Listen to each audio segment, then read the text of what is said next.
How do you handle haters part two? Okay, there was if you haven't watched part one, you're gonna want to make sure to check that out.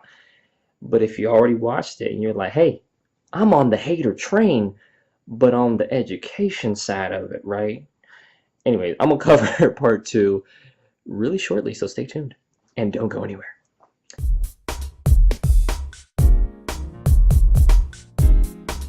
Hey, this is Lance McGowan with Essential Oils and Me, and this is part two of how to handle haters because haters will always exist. And if somebody is a hater and they're watching this, again, thank you. Like, I appreciate your perspective. Maybe not the delivery or choice of words always, or the way I feel when I read the comments or hear it from family, friends, or coworkers or acquaintances, but I do appreciate the perspective and sometimes can agree to disagree. But anyways, I'm gonna cover all that, or at least some of that, in the next section. Here we go. Hey, this is Lance McGowan with Essential Oils Me, and we're going to talk about how to handle haters part two because, it's not just me that experiences haters. I'm sure you've experienced them in your life, and it could be everything from your relationships, it could be for your health, your finances. There's so many aspects of your life where you could experience hate or some other terms, or somebody's throwing shade on you, they're throwing that darkness. And so you want to speak the truth, speak the light, shine some light on the situation. But anyways, this is part two because it just couldn't all be said on part one. All right, so what's the first principle? Well, there's actually a progression that can happen with haters where they can be a hater. And hater for me is people who really just provide deconstructive criticism. It's like just, I feel like they just want to hear themselves talk and they just get kind of unruly and disrespectful. And then they could turn into frenemies, meaning, half friend, half enemy, where they kind of on your side, not really, maybe quasi acknowledge that you have some good points, but not really. And then your fan is like, you know what? I believe this person has a good heart. I see their intentions, and even if I don't agree with everything they say, I know, like, and trust them, and I'm a fan. I'm for them, right? So that is how people can turn, and they can do it for a number of different reasons. But that is progression I've seen, and it definitely happens all the time. All right, so let's talk about some categories of misperceptions because that's really the heart of why there's deconstructive criticism or hate, and even I would say conflict with people. And this is not just exclusive to online. This is like in real life with people, whether it be family members, significant others, coworkers, all that. All right, so what's the first thing? So there can be misperceptions resulting from number one is misinterpretations, and so we don't see things the way that they are because of our past experiences that may be blinding us or seeing us. I like to think of misinterpretation as like some lenses that don't allow you to see the full picture or the proper color. Like it's just not coming in the way that it actually is. And then the other type of misperception is misinformation. And I'm going to talk, and really that what that is just lack of information that is accurate or complete. And so that's the definition, really, the type of information. So the type of information is with misinterpretation can be very accurate. Like if I'm looking at a forest, but I have some glasses that, are like purple lensed, then I'm not gonna be able to see the all the colors and the way that it should be. It's going to be kind of tinted in a different way. Even though the forest is accurate in its ability to enter my eye, I need to actually remove those lenses so I can see more clearly or the full picture. Misinformation, on the other hand, is then where I'm seeing something inaccurately, the information is erroneous or has errors in it or it's incomplete. So as it relates to haters, like a lot of times because of a hater's bias or just somebody that's overly critical, they may see information, it's coming into their eyeballs or ears accurately, but because of their bias it's now being misinterpreted, and that can cause conflict or for them to kind of act up and really just bring up things that they believe are right but may not be the full picture or may not be everything that's interpreted properly. And the same thing, like they may be operating off of just like one website or one source or one way of thing, the way they were raised, and they may not have the whole picture. May have incomplete information or wrong information, or it could be 90% accurate but 10% not complete. And so that does that make it wrong? Well, it makes it could be. Anyways, the type of conclusion that is made off of misinterpretation is inaccurate at the end of the day, because if somebody is overly biased but they're receiving accurate information, then their conclusion is still not going to be accurate. And if it's misinformation, then definitely the conclusion is not going to be accurate because it's already erroneous, incomplete, or inaccurate. So misinformation is kind of like a no-brainer, but it's hard to really admit that too, because if somebody's being unreasonable, they're not going to want to even admit that they're wrong. Like, that's the whole reason why they're unreasonable, is they can't admit, oh, okay, like I didn't have all the facts, or yeah, I wasn't, looking at it that way.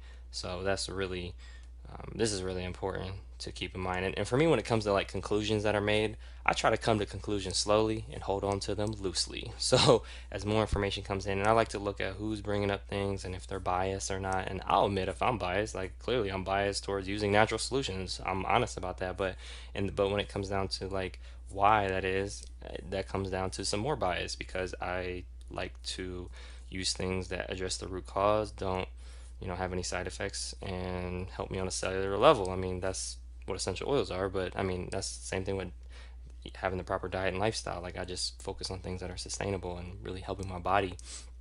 But yeah, at least I guess what I'm trying to say is I'm honest about my bias. A lot of times people or even haters aren't even, aware of that they do have biases or don't want to admit it. So that's kind of huge. That's kind of always a red flag to look out for too. Because if they can't be honest like that, then really what else are they not missing or don't have awareness of? All right, but here's the solution, because I'm always solution oriented.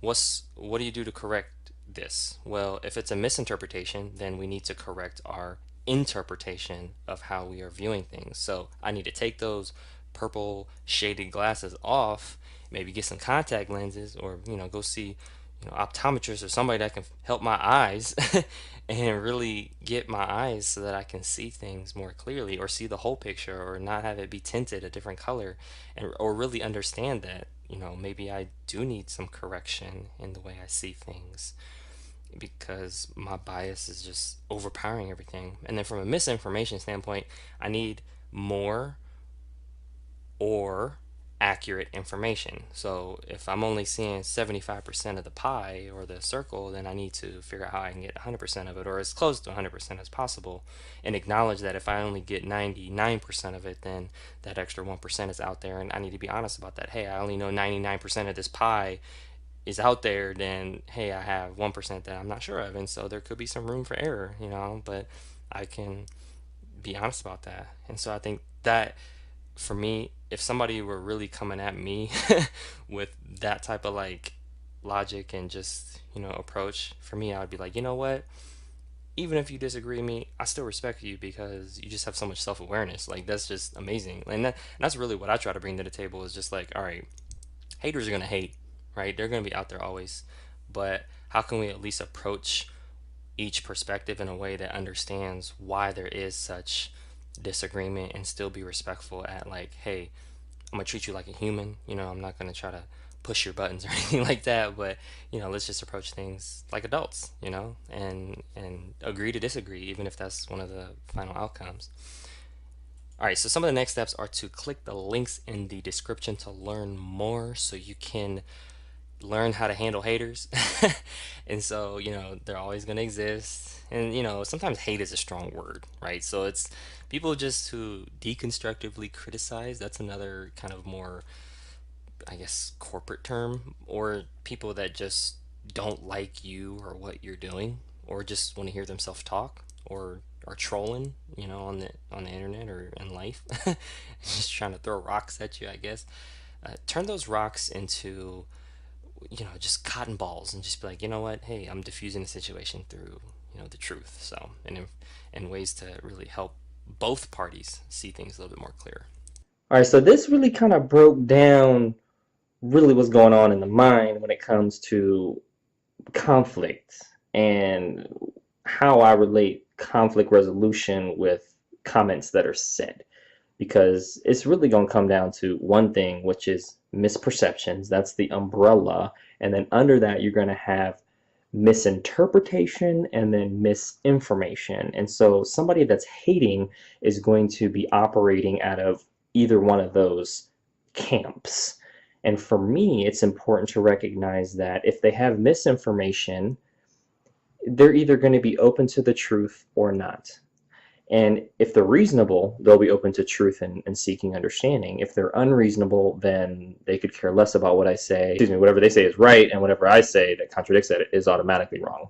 Or if somebody's misinterpreting something, then it's, they're seeing things under rose-colored glasses or purple-colored glasses or whatever you can call it. And so for me, I'm just like, hey, take the glasses off, so you can see in color. Put some contact lenses in. Go see an optometrist. Get them eyes worked on.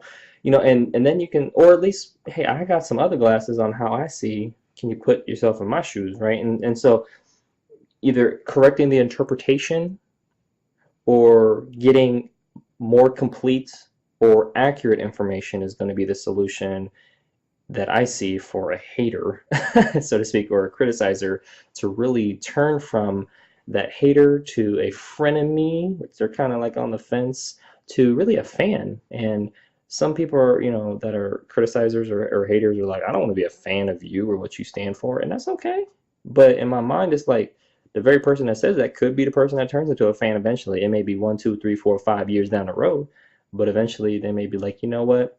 I don't like you. I don't agree with you, but at least you're, shining light on a subject that I'm passionate about, or that I could, kind of see where you're coming from, or I agree with some points, or I do like your approach. You're not as like combative. And I'm like, no, I'm not. I'm just gonna keep it real. So, but anyway, that is how to handle haters part 2. So I'm gonna have some other videos you're gonna want to check out on some other types of haters, because they're out there. I totally get it. I used to be a hater.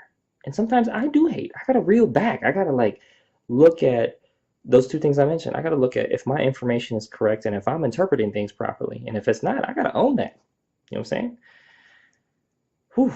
This got deep. This video got deep. Really deep. It's like cerebral workout. My brain's like, ooh.